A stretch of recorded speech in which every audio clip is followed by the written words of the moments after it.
Deus, Pai querido, nós te glorificamos, Senhor, por esta manhã preciosa, por esta hora, ó Deus, em que o Teu Espírito aqui nos traz. Nós queremos, ó Deus, ser participantes da Tua graça, da Tua glória. Sabemos que neste mundo há lutas, há dificuldades, há pelejas, mas o Senhor diz: ao vencedor, dar-lhe-ei que se assente comigo no meu trono. Ao vencedor, comerá do maná escondido. Ao vencedor, herdará todas as coisas. Falo-ei coluna no templo do meu Pai, e de lá nunca mais sairá. Eu lhe serei por Deus, e ele me será por filho. Por isso, ó Deus, nós te glorificamos, pois o Senhor nos reuniu nesta manhã para sermos participantes desta promessa, desta glória, e herdarmos, ó Deus, esta benevolência que provém do Senhor. Por isso, bendito Deus, aqui estamos para que o Senhor nos mostre o caminho que devemos andar, para que o Senhor nos oriente, nos dirija, para que o Senhor nos unja, para que o Senhor nos prepare, ó Deus, para a obra que tens a realizar conosco nesta terra. E não estamos aqui, Senhor, para agradar homens, mas para falar das grandezas do Teu reino, da Tua vontade, do implantar da Tua palavra neste mundo. Conta conosco, Senhor. Olha, nos contempla, vê aonde o Senhor pode contar conosco. Envia-nos, ó Deus, e nos adverte, Senhor, se em alguma coisa não estamos preparados, capacitados. Nós queremos estar prontos, Deus, para que o Senhor possa contar conosco e os seus planos, projetos e ideais sejam cabalmente cumpridos. Assim nós te glorificamos, te damos graça, em nome do Senhor Jesus. Amém. Nós vamos seguir um pouco sobre revelações que têm chegado a nós, revelações, uma grande maioria em forma de sonhos, algumas poucas em forma de visões, e das muitas variadas formas que Deus fala. Na aula passada estávamos mostrando algumas coisas que Deus tem falado. Certamente não agrada muito às pessoas, né? Em outros lugares ninguém nem comentaria isso. Eu também não comentaria, a menos que seja uma direção de Deus. Como creio que é, vou continuar comentando. E como eu sempre digo, né? Doa em quem doer. Amém? Eu não fui chamado para fazer amigos. Não fui. Fui chamado para fazer discípulos, porque são os discípulos que herdarão a glória de Deus. E assim nós vamos seguir ainda na questão das revelações em forma de sonhos. Aqui eu tenho um sonho cujo contexto era a pessoa que teve esse sonho, o contexto dela era de esmorecer, né? Ou de, posso até dizer assim, recuar. E estava nesse dilema e teve um sonho. Eu vou ler o sonho, depois nós vamos comentar algumas coisas. Presta atenção, todos estão me ouvindo? Se você depois sentir vontade de fazer alguma pergunta, acene para o nosso irmão ali, que ele vai levar o microfone até você. Então diz: estava em um lugar lutando contra faíscas e raios de fogo. Eu tinha um menino no colo com quase 3 anos de idade. Precisava estar com o menino no colo, pois o mesmo me ajudava a lutar. Daí eu gritava: basta, chega. Então os raios paravam e eu e o menino ficávamos com aspecto de cansados. Havia uma mulher parada observando a luta. Então eu lhe dizia: deixa-me ligar para minha casa para alguém vir me buscar. Então a mesma dizia que não, que daquele telefone não poderia ligar. Eu insistia dizendo que ligaria a cobrar e que só custavam 25 centavos. A mesma insistiu dizendo que não, naquele telefone não poderia ligar e dizia que tinha que lutar, pois se não lutasse, iria para o mesmo lugar que o Mário. Você conheceu o Mário? Sabe quem é o Mário? Este é o sonho. E a interpretação como disse Daniel, né? A interpretação nós também comentaremos. Então, meu irmão, qual é o contexto do sonho? É luta. Este é o contexto do sonho. Jesus não te chamou para ficar de braços cruzados, nem te chamou para o centro da vontade dele, dizendo que você vai ter paz e tranquilidade. Jesus te convocou para uma guerra. Como é que os crentes querem paz? Ai, que bênção, está tudo em paz na minha vida. Que desgraça, porque Jesus nos convocou para a guerra. Ou não? O Evangelho é uma convocação à paz ou à guerra? Olha, pelo que eu entendo nos meus poucos anos de Bíblia, a convocação é para a guerra. Eu edifico a minha igreja contra as portas do inferno. Ora, a igreja foi edificada para a paz ou para a guerra? Se já tinha um estado organizado, Jesus vem e funda um estado dentro de outro estado, isso é paz ou isso é guerra? No mundo tereis aflições. Não cuideis que vim trazer paz à terra. Não vim trazer paz, vim trazer espada, né? Então, eu vim pôr a terra em dissensão. Ora, o contexto do Evangelho no mundo é de guerra, não é de paz. Jesus te chamou, te apontou um caminho? Pode ter certeza, ele te apontou um caminho de guerra e não de paz. Ele te apontou um caminho de luta. Você tem lutado? Tem aparecido provas? É porque você está no centro da vontade de Deus. Então, o contexto aqui é luta. Primeiro é dito o seguinte: faíscas, né? Raios de fogo. Isso nos reporta aos dardos inflamados do maligno, que não cessam nunca. O diabo, ele tenta te atingir de perto, ele tenta te atingir de longe, ele tenta te atingir o tempo todo. Quando você está fortificado, você não percebe os laços do passarinheiro, porque você está forte. Mas ele está atacando, ele está jogando os laços. Os demônios estão trabalhando para a sua queda. E se você estiver fraco, você começa a sentir grandemente o efeito dessa guerra. Mas se você está bem, com a sua armadura, como descreve Paulo, né, em Efésios 6, você não percebe muito dessa guerra. Porque se você tem uma armadura totalmente fechada, você não sofre os efeitos dos golpes, não é isso? Você sente pouco. Agora, arranca a armadura. Aquele efeito que só ia amassar um pouquinho a armadura, ele te mata. Aquele golpe, não é assim? Então, a luta você sente ela mais ou menos de acordo com o seu próprio nível espiritual. Fato é que Deus não nos deixa ser tentados além do que podemos resistir. Então, essa luta, os dardos inflamados do maligno, essas faíscas, isso é a luta do dia a dia.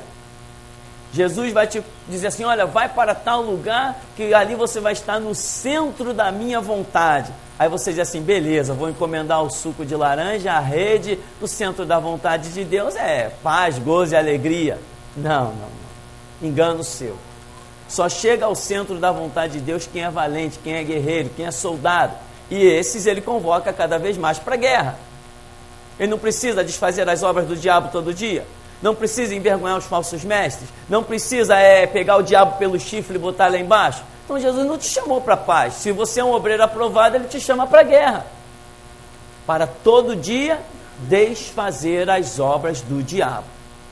Né? Então, primeiro detalhe do sonho. Depois eu vou ler novamente. Tinha um menino no colo. Aprenda essa simbologia. O menino significa o quê? Ministério. Criança significa ministério, né? Quem aí já sonhou com uma criança no colo? Ninguém sonhou? Né? Se você está integrado no reino de Deus e sonha com uma criança que é sua, uma criança que é sua, tá? Isso significa que você alcançou um ministério que está em desenvolvimento. No caso, a idade dessa criança para essa pessoa que sonhou, a idade representa o próprio tempo dela neste ministério aqui, geração Jesus Cristo.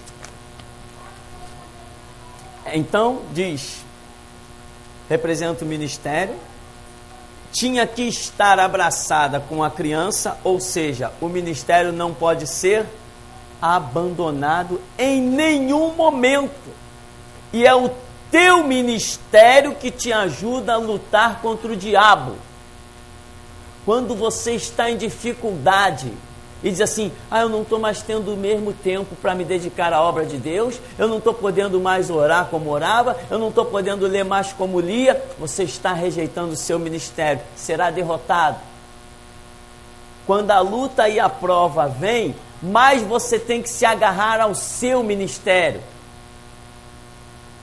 porque Jesus te deu ele. E é Ele que vai te ajudar a vencer. Jesus está na sua vida porque te deu um ministério. Tem um propósito contigo. Se você larga o ministério, é a mesma coisa que largar Jesus. Então a pessoa está numa luta, faíscas de fogo o tempo todo, mas ela tinha que estar agarrada com a criança. E a criança ajudava a vencer as faíscas de fogo. Então, diz assim, representa o ministério, que não pode ser abandonado a nenhum custo, pois somente este nos garante a vitória. Ministério representa o centro da vontade de Deus. Neste caso específico, a idade do menino representa o tempo da própria pessoa no ministério. Outro detalhe que acontece é um grito de basta, né? Basta, chega. Diz aqui, o grito de basta, exercício da fé e autoridade. É a sua postura, é o seu posicionamento. Diz assim, quando estamos em lutas e provas trazidas por Deus para nos provar, não temos autoridade de encerrar a peleja. Mas, quando a luta é movida pelo inimigo, nossa postura é que vai definir a situação. Entendeu? Se você está numa prova que Deus te colocou, você só tem uma coisa para fazer: aguentá-la até o fim. Mas se a luta, o inimigo moveu uma situação e veio contra ti, é a sua postura que vai definir essa história. Quando é a permissão de Deus, você terá um posicionamento. Quando não, o inimigo se levanta contra você, é a sua postura que vai definir isso aí. Então a pessoa vê aquela luta, né, os dardos inflamados do maligno, e ela dá um grito, basta, chega. E imediatamente, o que aconteceu? Parou tudo. Muita gente não tem autoridade contra o diabo. Irmão, eu estou numa prova. Está numa prova nada, o diabo está chicoteando o tempo todo. Se levanta, toma uma atitude, toma uma postura, e a prova vai acabar. Aquela vai acabar. Quando é prova trazida por Deus, não tem jeito. Ele te dá a graça para você suportá-la até o fim, como Jó e como tantos outros homens de Deus. Mas se é uma situação em que o diabo se levanta do nada contra você, você que tem que decidir pisar na cabeça dele.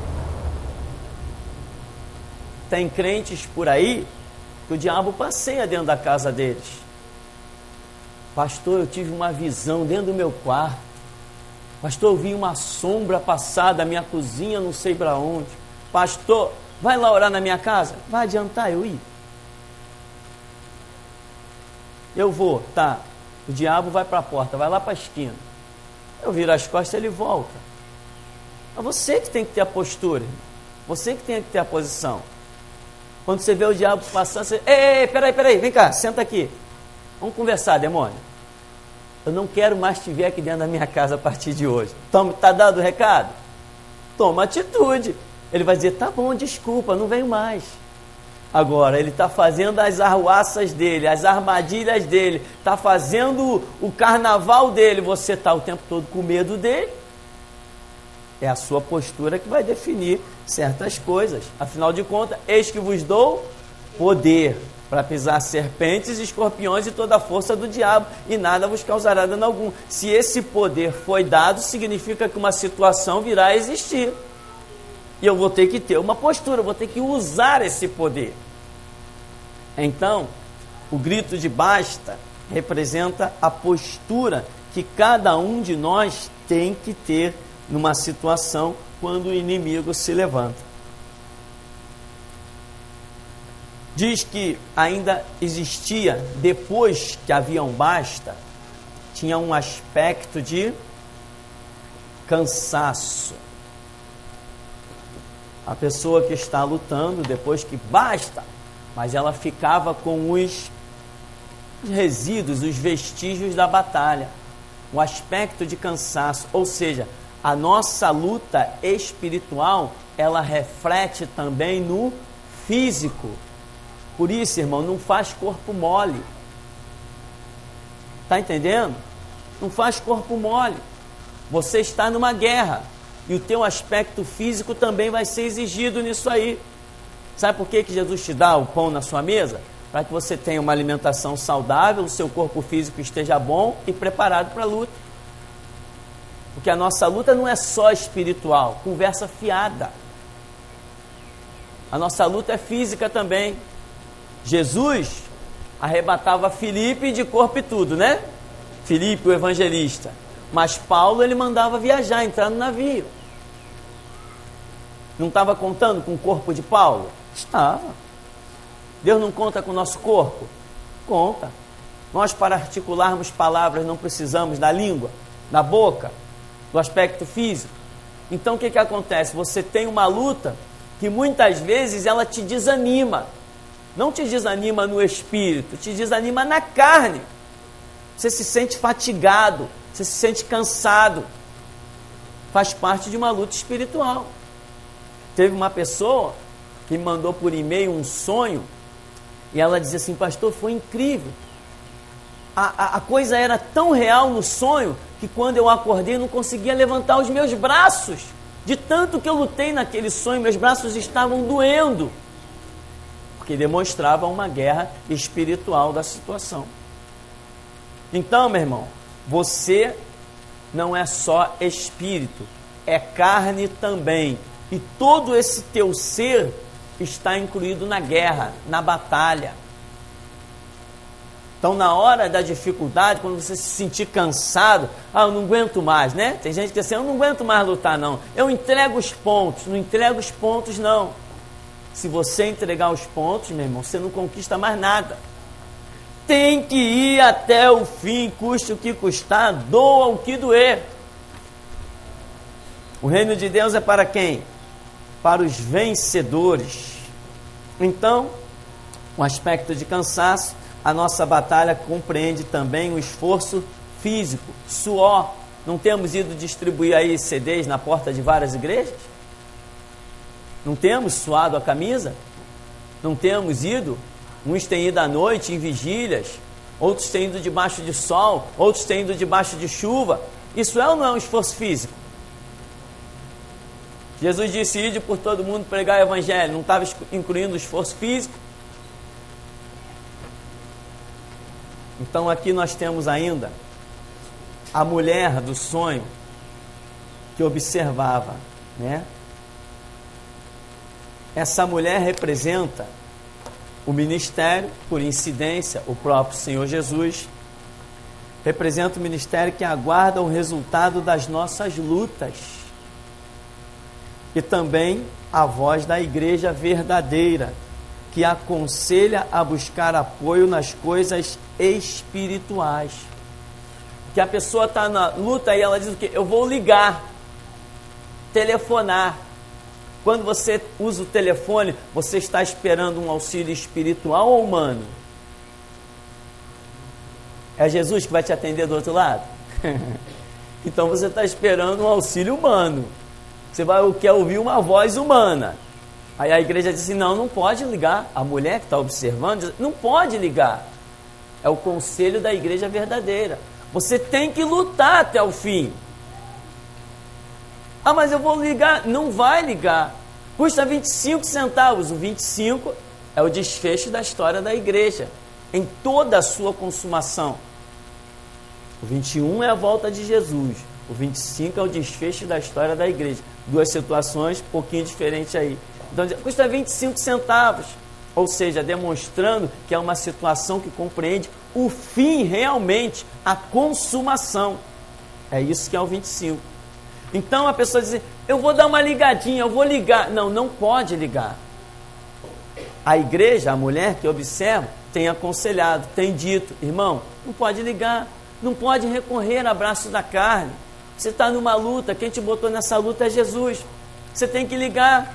Ah, o irmão vai me auxiliar, que irmão nada, tem Jesus para te auxiliar. Eu vou falar com o irmão, não fala com o irmão, fala com Jesus. Esse é o ensinamento da igreja. Então, se você tentar recorrer ao braço da carne, a igreja, ou seja, o ministério, o mundo espiritual, Jesus não vai entrar contigo na questão. Ele vai ficar de fora. Ele não te permite recorrer ao braço da carne. Ele só te permite recorrer a ele. É por isso que essa mulher aparece aqui, observando.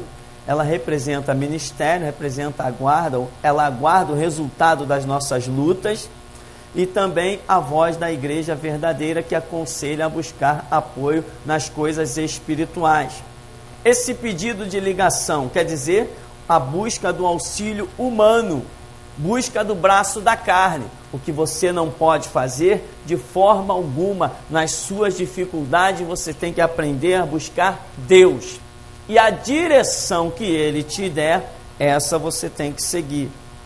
Os 25 centavos, encerramento da era da igreja, com vitória consumada. Tá? O 8, aqui um oitavo item que eu coloquei, negada a ligação, a igreja não admite que se busque auxílio a não ser em Deus. Usar um telefone é usar um veículo natural, um meio artificial. A igreja só se aconselha que se ligue através da oração, né? O telefone de Deus, Jeremias 33:3, né? Esse é o telefone de Deus. Ela encerra a situação dizendo, diz aqui, tem que lutar, pois se não lutar, vai acabar no mesmo lugar que o Mário. O Mário, nós sabemos quem é, que saiu daqui. A história determina, foi um impacto. Esta revelação foi um impacto, mesmo eu já conhecendo a história de cor e salteado, mesmo assim o Espírito Santo me impactou. O mesmo lugar que o Mário. Ora, então onde o Mário está? O Mário está num lugar junto daqueles que não lutam. É isso que a Escritura está dizendo, o sonho está dizendo. Se não lutar, vai acabar no mesmo lugar que o Mário. Ou seja, havia um projeto para o Mário continuar aqui e lutar, mas ele entregou os pontos, ele não quis lutar. Ficar nesse ministério, tem que lutar. O que nós temos dito? Que aqui é um lugar de quê? De seleção, tem que lutar. Já viu o curso preparatório dos oficiais do Exército? Começa o curso com 120 e termina com 15. Tem que lutar. Só sobrevivem os fortes, irmão. E Jesus Cristo não morreu na cruz para abrir os braços e dizer, vem todo mundo, pronto, vem, pode vir, vem herdar o reino. Então ele não valorizaria o sacrifício dele. Ele não lutou. Por que nós não vamos lutar? Reino de Deus não é para qualquer um. Reino de Deus é para quem vence. A Bíblia diz, ao vencedor, e a Bíblia só trata com o vencedor. Tem que lutar, tem que vencer. Ilusão dizer que eu estou na igreja, sou salvo. Conversa fiada, está na igreja, está sendo provado. Ninguém é salvo por estar na igreja. Nenhum de nós é salvo. Nenhum de nós é salvo. Salvo nós só poderemos dizer quando Jesus é, vinde benditos de meu Pai. Ali nós somos salvos. Enquanto não ouvirmos aquela frase, não tem salvação nenhuma. É conversa fiada, é mentira. Estamos sendo testados, estamos sendo provados. A simbologia da igreja demonstra que estamos passando por um deserto, e deserto é lugar de prova, de luta, de dificuldade. Se você não luta, você não vence. Então, aqui diz que aqueles que não lutam irão parar no mesmo lugar aonde o Mário está, né? Eu ouvi rumores de onde o Mário está e realmente é quem não luta, quem está fora do centro da vontade, quem largou o seu principado, quem esmoreceu na batalha, é lá que ele está. Lugar que nós não podemos pensar de modo algum em cair, retroceder, render-se. Então, vou ler mais uma vez o sonho. Estava em um lugar lutando contra faíscas e raios de fogo. Eu tinha um menino no colo com quase 3 anos de idade. Precisava estar com o menino no colo, pois o mesmo me ajudava a lutar. Daí eu gritava: basta, chega. Então os raios paravam e eu e o menino ficávamos com aspecto de cansados. Havia uma mulher parada observando a luta. Então eu lhe dizia: deixa-me ligar para minha casa para alguém vir me buscar. Então a mesma dizia que não, que daquele telefone não poderia ligar. Eu insistia dizendo que ligaria a cobrar e que só custavam 25 centavos. A mesma insistiu dizendo que não, naquele telefone não poderia ligar. E dizia que tinha que lutar, pois se não lutasse, iria para o mesmo lugar que o Mário. É Deus demonstrando que quem não luta, quem está reprovado, vai parar naquele mesmo lugar onde todos, da liderança ao porteiro, estão reprovados. Doa em quem doer. Meu endereço é Rua Mariano Procópio, número 35. Não fui chamado para fazer amigos, nem tenho pastor amigo. Eu fui chamado para restaurar a Igreja de Jesus Cristo. Alguma pergunta? Uma pergunta ali, nosso irmão ali.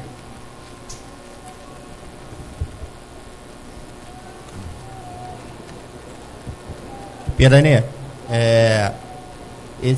só uma colocação assim, esses 3 anos dessa criança, pode-se dizer também que o ministério de Jesus também, né? E outra coisa, essas pessoas, elas podem estar numa vontade, como nós já estudamos aí, permissiva e não absoluta? Podemos dizer isso? Sim, a colocação é interessante. A respeito da colocação da simbologia dos 3 anos do ministério de Jesus, nesse caso específico, não está ligado, tá? Mas até poderia. Agora, sobre a questão da vontade permissiva, se nós não tivéssemos entrado na voz da restauração, sim. Se nós ainda estivéssemos no tempo da evangelização, poderia até existir ainda uma vontade absoluta e permissiva. Nós vemos isso muito claramente na vida de Paulo. Claramente. Embora, misericórdia, eu preferia a morte do que aquela vontade permissiva de Paulo. Um homem que está pregando para o mundo inteiro, de repente está pregando de dentro de uma cadeia, eu preferia ter morrido logo, acabou da história de uma vez. Ao absoluto de Paulo para o permissivo, não vale a pena viver. Foi só sofrimento o tempo que ele ficou na cadeia. Pregou para quem? Para um soldado, para outro? Grandes coisas, um homem que tinha o mundo. Então, no tempo da evangelização, poderia até ser. Hoje nós não estamos mais no tempo da evangelização. Foi fincada na terra uma estaca chamada restauração. Irmão, aqui, acredita, muita gente não entende, mas o futuro dirá. Aqui é tudo ou nada. Ou você luta e mantém a visão da restauração na sua vida, ou você está reprovado, não tem mais ministério. Eu, do Pirani, estou desafiando alguém que seja levantado no dia de hoje dizendo ter ministério. Se disser que tem ministério e não for de restauração, eu chamo de mentiroso, não tem ministério nenhum. O meu Jesus, nesses dias que vivemos, só levanta ministério com a visão da restauração. Se não tem a visão da restauração, não tem ministério nenhum. Aí uns vão dizer assim, mas não, aquela igreja cresceu. Tá bem, a igreja católica também cresceu. Aquela outra igreja cresceu. Tá bem, a universal também cresceu. Amém? O meu Deus não é Deus de multidão, é Deus de seleção. Não é assim? Não tinha uma multidão seguindo Jesus? Aí ele subiu ao monte, passou a noite inteira orando lá no monte. Quando ele desceu, ele chamou a multidão? Não, chamou 12. Chamou 12. Aí depois ele não tinha 12? Quando ele foi para o Monte da Transfiguração, quantos que ele chamou? Chamou 3, Pedro, Tiago e João. Não tinha uma multidão seguindo Jesus? Tinha. Quando ele foi ressuscitar aquela menina, quantos que ele chamou? Chamou 3, Pedro, Tiago e João. O meu Deus não é Deus de multidão, Ele é Deus de seleção. Se existir uma multidão, tem que existir uma multidão selecionada. Amém? Isto foi uma lição que eu recebi há alguns anos atrás, há uns bons anos atrás, e que me deu uma visão muito grande, porque em muitas situações eu me vi sozinho, entende, irmão? Me vi sozinho, e as pessoas disseram para mim, ué, você é o único certo? Olha fulano, olha cicrano, 10 pensam de um jeito, você é o único certo? Eu olhava para Jesus e dizia assim, naquela nação inteira, todo mundo dizia de um jeito, Jesus era o único que dizia de outro. Eu dizia, eu vou ficar com a minha opinião. E assim eu fui caminhando, e até aqui me ajudou o Senhor. Entende, irmão? Nós temos ainda um outro sonho, uma outra revelação. Eu vou ler para você. Meu irmão, esse Deus que nós servimos é tremendo. Eu não sei quando que nós vamos parar com esses comentários sobre os sonhos. Talvez hoje seja o último dia, não sei. Mas a direção que Deus der, nós vamos colocar em prática. Quando Deus apontou isso no começo, eu achei até que não ia nem colocar essas lições para fora. Agora já tem CD entregue por aí, à torta e à direita, eu não quero nem saber. Se alguém se sentir ofendido, pode vir falar comigo, que o que ouve no CD vai ouvir na cara. Vai ouvir na cara. E o Espírito Santo tem falado comigo. Eu não te chamei para fazer amigos. Se eu perder essa visão, eu perco o meu ministério. E para perder o meu ministério, eu prefiro perder a minha vida. Eu não quero acordar amanhã se eu tiver que perder o ministério. A minha vida não é importante. O meu ministério é importante. A graça de Deus, diz a Bíblia aqui, vale mais que a própria vida. Para que eu quero vida sem a graça de Deus? Não sei quantos conseguem entender essa palavra, mas eu a entendi. Tem um outro sonho aqui que diz assim: era um dia de estudo e tinha uma sala que era das crianças, onde eu estava cuidando. Daí o Vinícius, quantos lembram do Vinícius? Lembra aquele rapaz? O Vinícius chegava e perguntava se não haveria aula. Quando eu respondia que sim, o mesmo dizia que havia chegado atrasado. Ele, Vinícius, encontrava-se paralisado em metade do seu corpo. Junto dele estava a Fernanda. Quantos lembram da Fernanda? Junto dele estava a Fernanda, que o cuidava com toda atenção e carinho.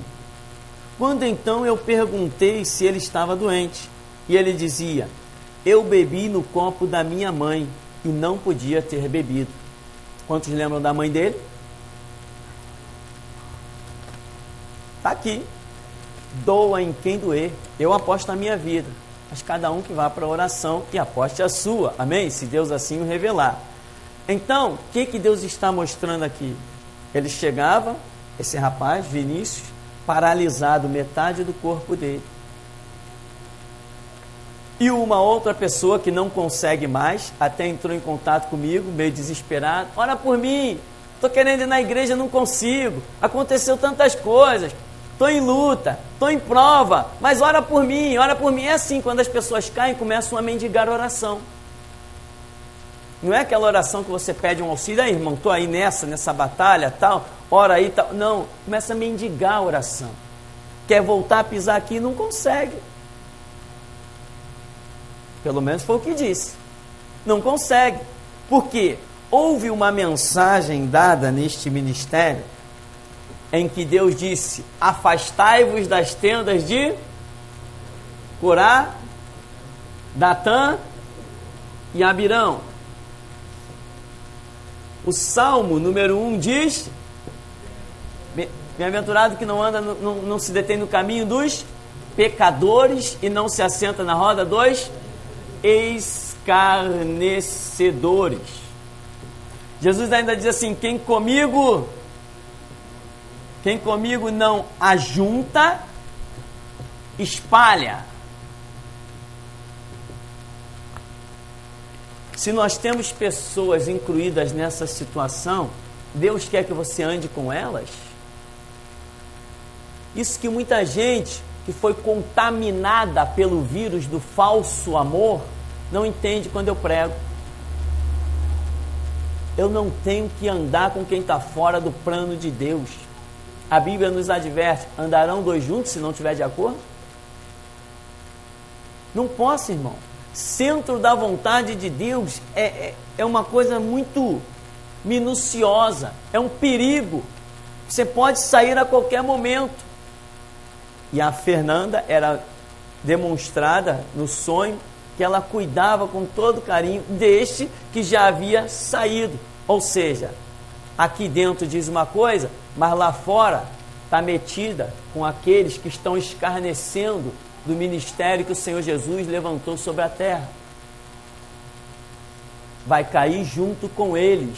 Depois, eu não consigo ir na igreja. Tomara que não venha nunca mais. Tomara que não venha nunca mais. Se há poder nas minhas palavras, eu peço a Jesus que ela nunca mais ache o caminho dessa porta. Não estou aqui para brincar. Eu não estou aqui para brincar.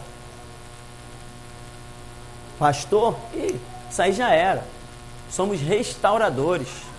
E um restaurador não pode ter amizade com quem anda em visão corrompida e profanada. Tem que purificar a igreja. Não pode sentar na mesa com ninguém. Tem que seguir o seu caminho. Então, aqui, quando o Vinícius, diz: eu bebi no copo da minha mãe. Aí ele estava metade do seu corpo paralisado. Ou seja, o que representa essa metade do corpo paralisada? Significa que ele hoje é apenas uma pessoa carnal. O espiritual da vida dele não existe. Se amanhã ele disser que alcançou um ministério, eu chamo ele por desafio e ponho à prova o ministério dele. Não existe ministério para ele. Eu falei que não existe. Falei que não existe. A vida espiritual, metade do corpo dele paralisado, a vida espiritual dele não existe mais, está morta. Está fazendo faculdade, escreve isso, escreve aquilo. Os jornalistas também escrevem muito bem. Fulano fala bem. Tá bom, o Silvio Santos também fala. É considerado o número 1 da televisão brasileira. Eu quero saber do espiritual. Isso é que nos interessa. Isso é que nos interessa. E é isso que o Espírito Santo nos tem dado graça para discernir. E é isso que nós desafiamos. Mas fulano tem dinheiro. Tá bom, Roberto Marinho também tinha caminhões, rios de dinheiro. Eu quero saber do espiritual. Nós colocamos isso à prova. Então, era um dia de estudo e tinha uma sala que era das crianças onde eu estava cuidando. Daí o Vinícius chegava e perguntava se não haveria aula. Quando eu respondia que sim, o mesmo dizia que havia chegado atrasado. Ele, Vinícius, encontrava-se paralisado em metade do seu corpo. Junto dele estava Fernanda, que o cuidava com toda atenção e carinho. Quando então eu perguntei se ele estava doente, e ele dizia: eu bebi no copo da minha mãe e não poderia ter bebido. Observação: Neste ministério, Deus está fazendo uma seleção, ou seja, separando um povo para uma obra em momento específico. Deus quer um povo separado, santificado, firme para um propósito determinado. A ordem é se afastar das tendas de Corá, Datã e Abirão. Tem que ser observado o Salmo número 1 e o dito do Senhor Jesus: quem comigo não ajunta, espalha. Ou seja, você tem que tomar cuidado com quem você anda. Toda hora, um dos que já partiram, pedindo contato pelo computador, né? Adiciona aí. Adiciono nada, eu não quero mais amizade. Teve um jovem que saiu daqui, não sei se alguém aqui chegou a conhecer, no começo do ministério, ele ficou aqui 1 ano e meio, e Deus o enviou para Macaé. O nome desse jovem era Michel. Foi a única pessoa nesses 9 anos de ministério, que saiu daqui no propósito de Deus. Foi a única. Quando bateu lá em Macaé, encampou uma visão assembleiana, perdeu a visão da restauração e hoje fica desesperado. Me manda apostila, me manda as mensagens, olha, está aí o meu endereço, você não me responde, e não sei o que. Está lá no computador, eu posso provar. Não respondo, não quero papo, não quero assunto, e vai acumulando lá. Eu não quero, não dou uma resposta. Não dou uma, irmão. Não tem a visão da restauração, não tem o assunto, não tem o papo. Perdeu a visão? Perdeu a vida. Vou mostrar para você uma analogia interessante, que você vai entender muito bem a dispensação, ou seja, o momento que nós estamos vivendo, a maneira como o Senhor Jesus está tratando sobre a terra hoje. Não existiu o judaísmo? Existiu o judaísmo, né? Depois Jesus, ele disse que ele é o cumprimento da lei, ele criou o cristianismo. Ele não criou o cristianismo, nós passamos a chamar a doutrina de Cristo de cristianismo. Existem outros nomes, protestantismo, mas enfim. Hoje, alguém pode se converter ao judaísmo? Qual o propósito de Deus hoje? Depois da cruz de Cristo, o propósito não é o cristianismo? Então, se o Espírito Santo chama, guia alguém, vai guiar para o judaísmo ou para o cristianismo? Tem dúvida disso? Não há dúvida nisso. Dentro do cristianismo, desenvolveu-se uma nova regra, chamada o tempo da graça. Ela vai continuar, o tempo da graça, ela vai continuar até o fim. Mas dentro do tempo da graça, surgiu o tempo da restauração. Aqui tinha uma visão semelhante ao judaísmo, e aqui nós temos uma outra visão, analogicamente semelhante ao cristianismo, vamos assim dizer, só para você entender a mudança. Hoje, o chamado de Deus é para restauração. Ele não chama mais uma pessoa para evangelizar. Irmão, quem é hoje o melhor evangelista que você conhece? Para ouvi-lo pregar, se ele não está vazio. Ah, sim, bons evangelistas Billy Graham, quem mais? Benny Hinn, né? Billy Graham, Benny Hinn, Silas Malafaia. Vamos uma mensagem de Josué Irion na rádio, pura restauração. Ele que dizia: no Brasil os pastores não têm igreja, tem um negócio. Isso é restauração, né? Então, Billy Graham disse que o Bento XVI é um homem fantástico. Palavras de Billy Graham: Bento XVI é um homem fantástico. Que desgraça! Diria eu, Bento XVI é um assassino destinado ao inferno. As minhas palavras são bem diferentes da dele, porque ele está morto nessa visão aqui, ó. Eu já passei para cá. O que eu enxergo, ele não enxerga, né? Benny Hinn foi lá, ficou maravilhado, porque apertou a mão do Papa, tirou foto com o Papa, Imagina, aqui a visão da restauração diz que é maldito o que se assenta na roda com os escarnecedores, que detém o seu caminho junto com os pecadores, e que é um pecador pior do que o Papa? Quem que é um pecador pior do que o Papa? O homem é líder do maior núcleo de assassinatos que a humanidade já conheceu e continua conhecendo. Então, os grandes evangelistas estão mortos. Jesus não chama ninguém mais para a visão deles, né? Silas Malafaia, garoto propaganda, Marco Feliciano, garotos propaganda, isso aí já era, meu irmão. Aqui, ó, o tempo hoje é restauração. Quem não está na restauração está fora. Estamos vivendo o tempo da apostasia, falsos mestres. Se não tiver alguém para denunciar, a igreja nunca jamais acordará e não será arrebatada. Amém? Alguma pergunta aí? Vamos ouvir a pergunta do nosso irmão, para nós darmos uma paradinha. Pastor, nós hoje estamos a visão da restauração, podemos afirmar, que o senhor está afirmando, e a gente tem entendido, que mudou a dispensação, né? Nós temos entendido. Certo. E a gente hoje ainda vê muitos missionários aí, inclusive um bateu aqui na sua porta, né? O senhor não comentou nada assim sobre a missão dele, mas eu fiquei assim meio curioso assim para saber que seria desses missionários hoje que não tem a visão da restauração.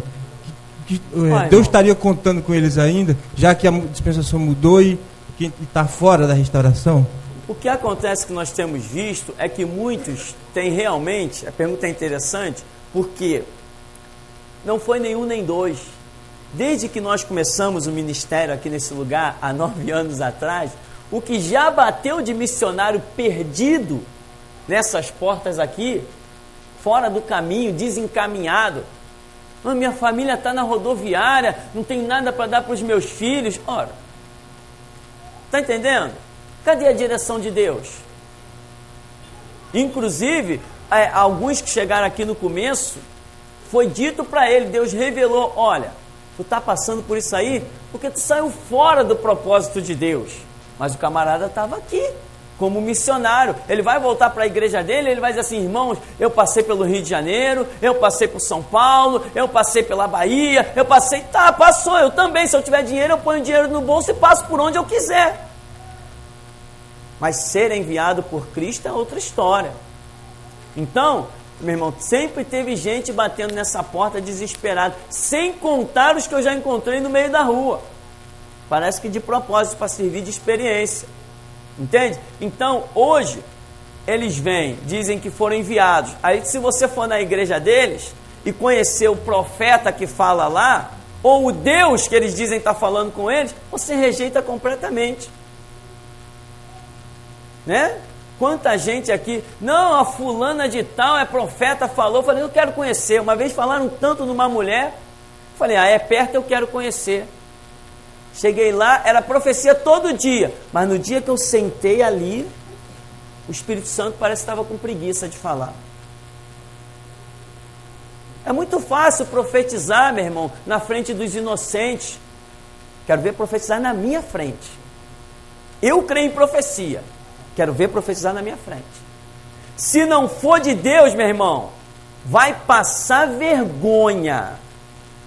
Tem que tomar cuidado com o que vai dizer. Senão vai passar vergonha. Eu não poupo mais palavras, eu desço chicote mesmo. Entendeu? Agora, quando eu vou em outros lugares para observar, eu fico até calado. Mas se é aqui dentro, entendeu? Se é aonde, um lugar que Deus me envia para mandar ver mesmo, eu não quero saber. Né? Eu já tive algumas inimizades dentro de igreja. O pastor não crê, não. Eu creio, só que Deus não está te usando. Não, mas eu já profetizo há muitos anos, problema seu. E vai continuar, porque aqui não tem autoridade para mandar você calar a boca. Agora, vai profetizar dentro da minha igreja que eu quero ver. Então, meu irmão, isso é uma realidade. Então, o que acontece? Hoje, essa visão de evangelismo, ela não cabe mais. Por que não cabe mais? Simplesmente porque se eu hoje evangelizar alguém, eu estou perdendo o meu tempo. Consegue entender isso? Porque eu evangelizo uma pessoa, aí ela vai para uma igreja sem a visão da restauração, toca a trombeta do arrebatamento e ela fica. Eu perdi meu tempo. Por isso que eu digo que Deus não chama para a evangelização. Esses poucos anos que resta da igreja sobre a terra, é o tempo de restaurar para que a igreja seja arrebatada. Se não existisse a visão da restauração, se ela não fosse trazida, ninguém seria arrebatado. Você está pensando que aquele pastor batista vai ser arrebatado? Eu ponho a minha vida à prova. Você está pensando que o pastor assembleiano vai ser arrebatado? Eu duvido. Silas Malafaia vai ser arrebatado? Eu ponho a minha salvação à prova. No reino que eu sirvo, não será arrebatado nenhum pastor político. Você está entendendo o que é restauração? Restauração é isso. Eu ponho a minha vida à prova. Silas Malafaia, se soar a trombeta do arrebatamento, ele não sobe. Marco Feliciano, esse aí não passa nem na Quinta Avenida.